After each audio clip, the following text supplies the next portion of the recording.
Shalom, saudaraku yang diberkati dalam nama Tuhan Yesus Kristus, sahabat terbaik dalam kasih Yesus. Bertemu lagi dengan saya, Pendeta Novel Saragi. Firman Tuhan yang menyapa kita pada saat ini tertulis dalam kitab Nehemia, pasal yang kelima, ayat yang pertama sampai ayat yang ke-13. Namun ada baiknya kita bersatu dulu di dalam doa. Kita berdoa.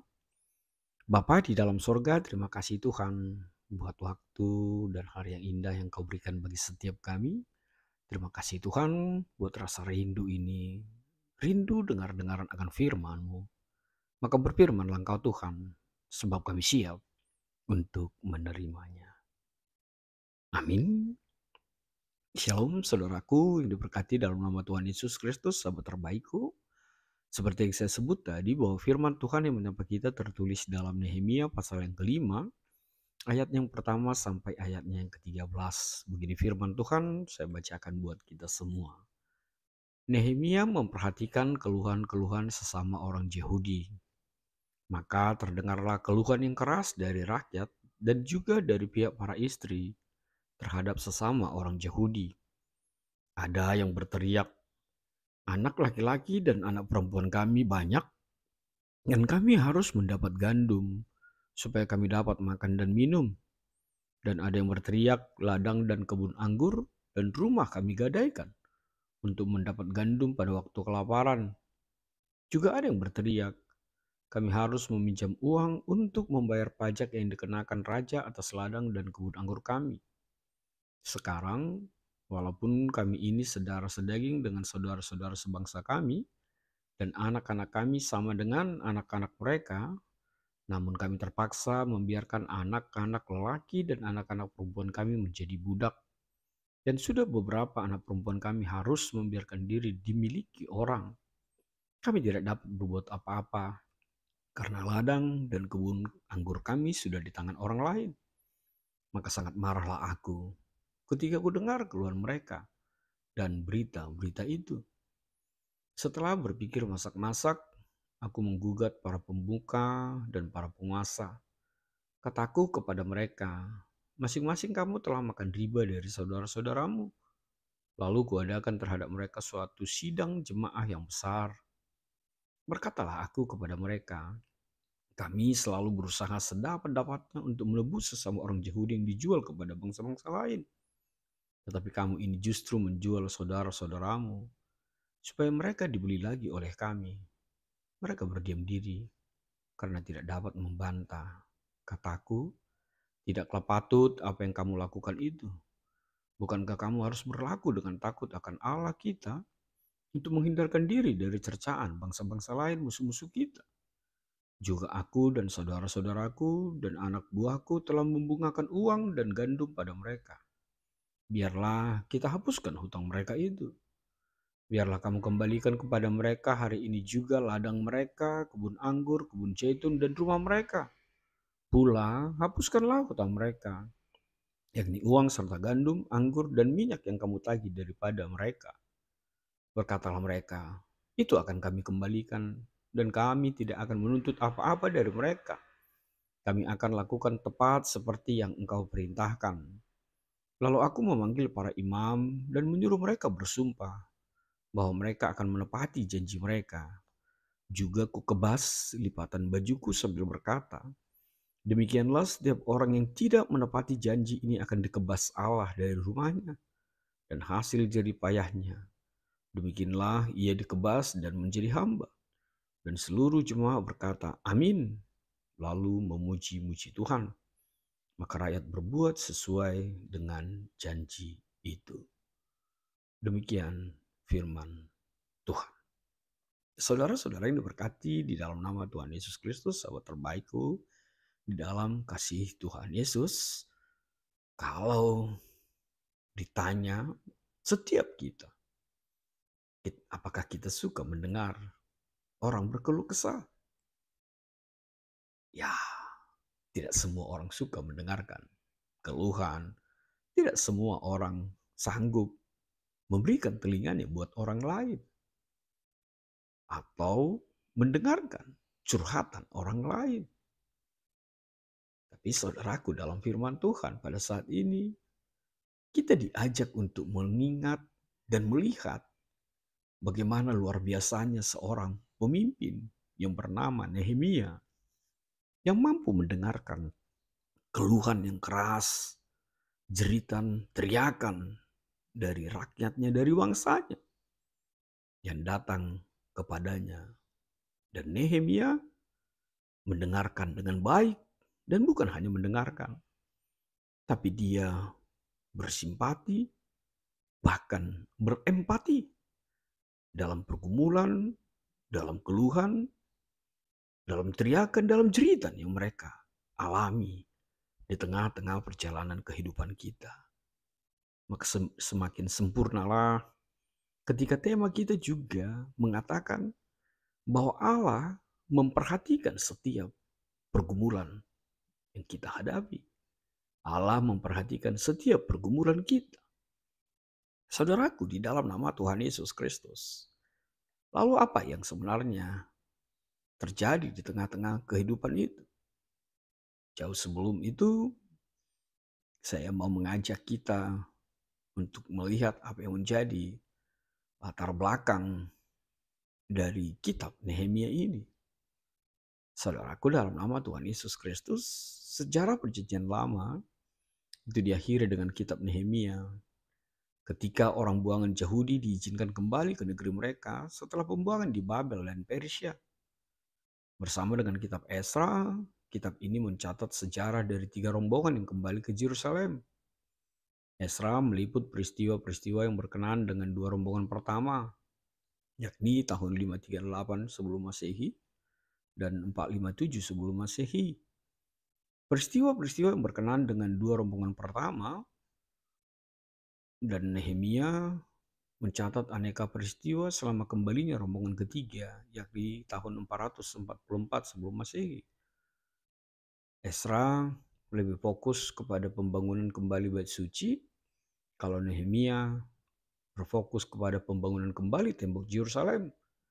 Dan kedua kitab ini menekankan pentingnya pemulihan rohani dan komitmen kepada Allah serta firman-Nya. Saudaraku, dalam nama Tuhan Yesus Kristus, Nehemia ini hidup sejaman dengan Esra dan melayani sebagai juru minuman Artasasta, itu Raja Persia yang pertama. Nehemia dan Esra ketika menerima kabar bahwa orang buangan yang kembali ke Yehuda dari Babel dan Persia dalam keadaan kesulitan dan tembok Yerusalem juga masih berupa puing. Setelah mendoakan keadaan Yerusalem, Nehemia diberi kuasa oleh Raja Artasasta untuk kembali dan pergi ke Yerusalem sebagai gubernur dan membangun kembali tembok-tembok kota. Selaku pemimpin yang diilhami, ia mengerahkan orang-orang sebangsanya untuk membangun kembali seluruh tembok kota dalam 52 hari saja. Sekalipun banyak terjadi pertentangan, tapi Nehemia mampu bertindak, mampu berlaku sebagai gubernur selama 12 tahun. Setelah kembali beberapa waktu ke Persia, ia menjadi gubernur Yehuda untuk masa bakti kedua. Ini bisa kita lihat di dalam Nehemia 2 ayat 1 dan Nehemia 13 ayat 6 sampai ayat yang ke-7. Itulah yang menjadi latar belakang Nats ini. Dan lebih lagi kita ke dalam apa yang dinyatakan atau apa yang ingin disampaikan kebenaran firman Tuhan ini. Hal menarik kedua tidak lain adalah setelah berpikir masak-masak, Nehemia mengatakannya di ayat yang ke-7. Setelah berpikir masak-masak, aku menggugat para pemuka dan para penguasa. Kataku kepada mereka, masing-masing kamu telah makan riba dari saudara-saudaramu. Lalu kuadakan terhadap mereka suatu sidang jemaat yang besar. Lihatlah, Nehemia bukan hanya marah. Lihatlah, bacalah. Nehemia bukan hanya berada di dalam kemarahan, tapi dia berusaha memperjuangkan adanya sebuah pemulihan. Pemulihan yang besar, totalitas di tengah-tengah bangsa itu. Dia berpikir tentang solusi. Nehemia tidak hanya mampu melihat masalah itu, melainkan dia berjuang mencari solusi demi pemulihan bersama. Saudaraku, diteruskan memang Nehemia marah. Kita mungkin berpikir, kenapa Nabi marah? Silakan marah untuk ketidakadilan, untuk penindasan, untuk segala sesuatu yang tidak benar di mata Tuhan, yang terlihat oleh mata dan pikiran kita. Tapi janganlah hanya marah tanpa sebuah solusi. Apa yang bisa kita lakukan dalam kemarahan itu? Kita pun bisa kembali menemukan sebuah kelanggangan dalam kehidupan kita kalau kemarahan itu berubah dengan solusi di dalam kehidupan kita. Nehemia adalah pribadi yang simpati dan empati. Ini adalah gambaran pemimpin yang begitu luar biasa akan penderitaan bangsanya. Terlihat jelas dalam diri seorang Nehemia. Dia mau mendengar setiap keluhan itu. Dia turun ke bawah, dia dengarkan rakyatnya, dia sapa rakyatnya. Dia hadir di tengah-tengah rakyatnya. Dia mendengar penderitaan itu, dia mengalami bagaimana teriakan, jeritan, pergumulan yang begitu berat dialami oleh bangsanya. Dan sekali lagi di sini ditegaskan ada sosok pemimpin sebagai perpanjangan tangan Tuhan yang melihat, memperhatikan dan merasakan penderitaan rakyatnya yang tertindas, yang menderita. Nehemia hadir tidak dengan kata-kata indah, tidak dengan retorika, tidak dengan kepandaian merangkai kata, tidak dengan kepandaian menina bobokan, namun dia datang dengan hikmat yang bersumber dari Tuhan. Dan lihatlah apa efek yang Nehemia lakukan ketika Nehemia melihat ancaman yang terjadi di tengah-tengah persekutuan, di tengah-tengah bangsa itu. Sebab Nehemia melihat dua hal, mereka tidak takut lagi akan Allah dengan firman-Nya. Yang kedua, mereka tidak ditemukan lagi kasih yang nyata di antara mereka. Bahkan dikatakan sesama mereka justru saling menindas, mencemarkan. Padahal mereka adalah pribadi yang sama-sama di dalam pergumulan, di dalam penjajahan bangsa Babel. Tapi lihatlah sesama mereka justru saling menindas. Sesama mereka justru saling menyakiti satu dengan yang lain. Dan akhirnya seperti yang saya sebut tadi, kita melihat sosok pemimpin sejati itu. Nehemia mengambil langkah nyata. Nehemia bahkan semakin luar biasa memulai dari dirinya sendiri. Firman Tuhan jelas mengatakan, aku pun akan melakukannya. Nehemia memulai dari dirinya sendiri. Dan disinilah kita melihat seorang pemimpin tidak hanya berharap orang lain yang berubah, tapi seorang pemimpin mampu merubah dirinya terlebih dahulu. Dan lagi kita melihat bahwa ternyata Nehemia tidak membutuhkan popularitas, tidak memanfaatkan jabatannya untuk menindas atau memperkaya diri. Dia lebih mengutamakan kemuliaan Tuhan dengan merelakan haknya untuk rakyat miskin dalam kehidupan kita. Saudaraku, di dalam nama Tuhan Yesus Kristus, satu hal yang begitu luar biasa atas apa yang dilakukan oleh Nehemia, akan apa yang diperintahkan oleh Nehemia, dikatakan di dalam ayat yang ke-12 itu, berkatalah mereka, itu akan kami kembalikan dan kami tidak akan menuntut apa-apa dari mereka. Kami akan melakukan tepat seperti yang kau perintahkan. Luar biasa sekali.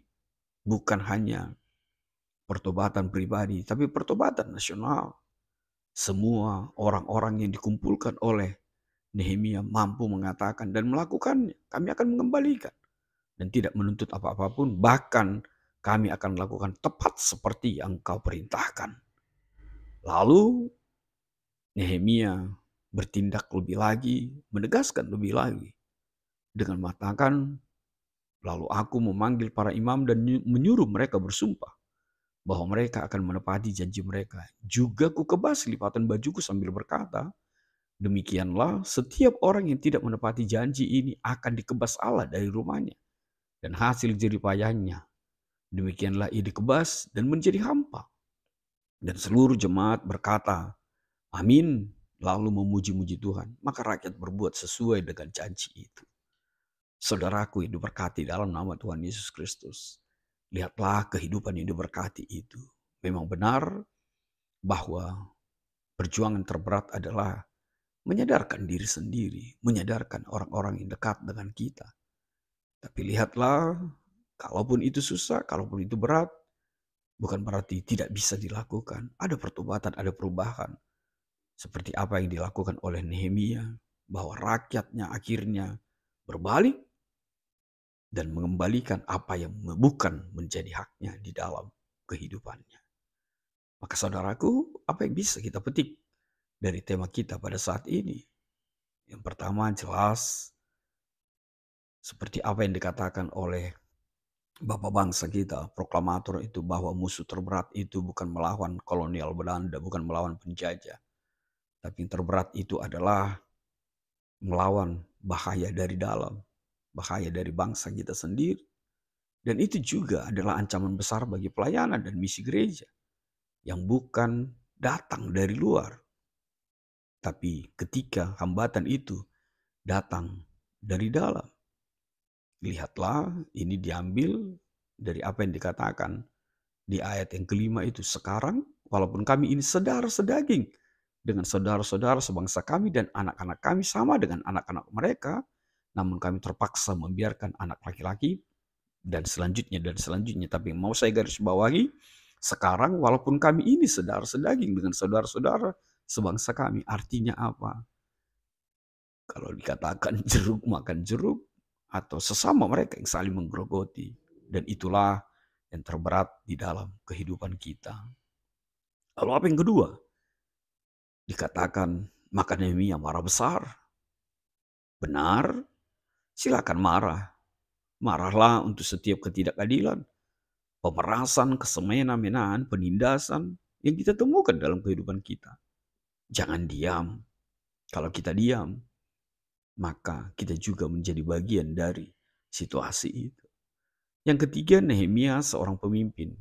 Dikatakan satu sisi dia bupati, satu sisi gubernur. Tapi satu hal, dia adalah pribadi yang tidak duduk manis di singgasananya. Dia turun, dia tidak lepas tangan. Tapi dia berempati terhadap keluhan rakyatnya. Dia mau mendengar setiap keluhan rakyatnya.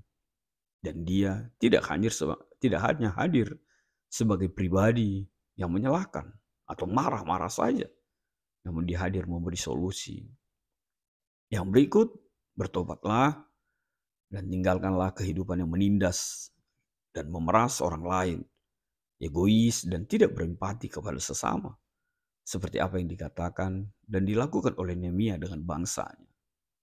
Yang terakhir, Allah kita adalah Allah yang sangat peduli dengan seluruh pergumulan kehidupan kita. Telinganya selalu dia sendengkan kepada setiap jeritan dan keluhan kita.